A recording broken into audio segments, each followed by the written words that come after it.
On pensait que Sedjamen Gaou livrerait tous ses secrets grâce aux technologies scientifiques. Mais les écrits permettent aussi de remonter le fil de son histoire. Archives du musée, bibliothèque, centre de restauration. Pendant un an, Agathe, la conservatrice, a mené l'enquête. La restauration nous a permis, a été l'occasion de faire des recherches en archives qui, à ma grande surprise, n'avaient jamais été entreprises jusqu'à présent. Et on a trouvé presque toute son histoire au moment de son arrivée à Amiens. On a le nom du marchand qui nous l'a vendu, Abraham Weil. On a le prix, alors ça on l'avait déjà. On a l'état dans lequel est arrivée la momie, parfaitement bandelettée.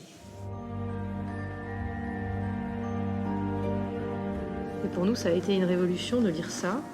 Le corps entouré de linge paraît n'avoir pas été fouillé, et il est à croire qu'on trouvera sous ces enveloppes des bijoux, des figurines et peut-être des manuscrits sur papyrus qu'on avait coutume d'y renfermer. Et c'est là qu'on apprend que la momie est arrivée parfaitement bandelettée au musée de Picardie et que c'est les antiquaires qui l'ont débandelettée. En 1839, l'Europe est en pleine égyptomania. La civilisation antique égyptienne et ses rites fascinent. Tout le monde veut voir les momies. Les antiquaires de Picardie, futurs fondateurs du musée, se décident à acquérir pour 500 francs de l'époque un ensemble funéraire datant d'environ 664 avant Jésus-Christ. Une dépouille et ses cercueils qui proviendraient de la nécropole thébaine. À l'intérieur, ils espèrent découvrir des richesses qui compenseraient le prix d'achat. En fait, c'est la presse qui va nous apprendre que les antiquaires ont été déçus par leur débandelettage. Et c'est certainement pour ça qu'on n'a aucune trace dans les registres. Ils ont passé sous silence ce moment peut-être moins glorieux de leurs activités. Mais 180 ans plus tard, Sedjamen Gaou et ses sarcophages sont toujours parmi les objets les plus appréciés du musée de Picardie. Pendant un an, la momie a beaucoup manqué. Pour son grand retour, lors du premier week-end d'exposition, plus de 1200 visiteurs ont fait le déplacement. J'ai eu l'occasion de la voir il y a très longtemps quand j'étais plus jeune. Et là, je suis content de la revoir dans d'autres circonstances. On sent que c'est une star du musée. Hein, ah, tout à fait, tout à fait. Elle l'a toujours été et elle l'est de plus en plus, je crois.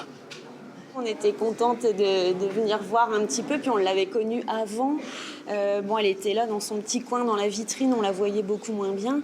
Aujourd'hui, voilà, c'est vraiment une belle mise en valeur. Donc, expliquer un petit peu l'histoire. Puis c'est une vraie personne, donc c'était savoir un petit peu comment tout ça s'est passé. C'est l'occasion d'expliquer les choses correctement.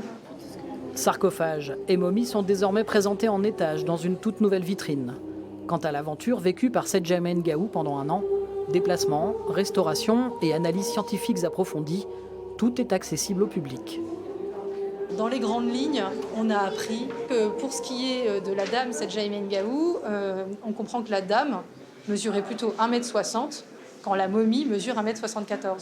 Et ça, c'est dû à la dislocation de la colonne vertébrale post-mortem.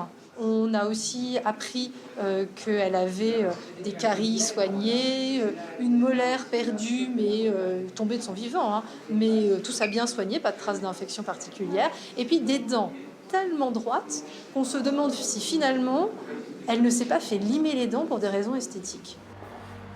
Il faudra être patient pour obtenir l'ensemble des résultats d'analyse lancés à Versailles et au CHU d'Amiens. Sarcophages et momies font-ils bien partie de la même sépulture ?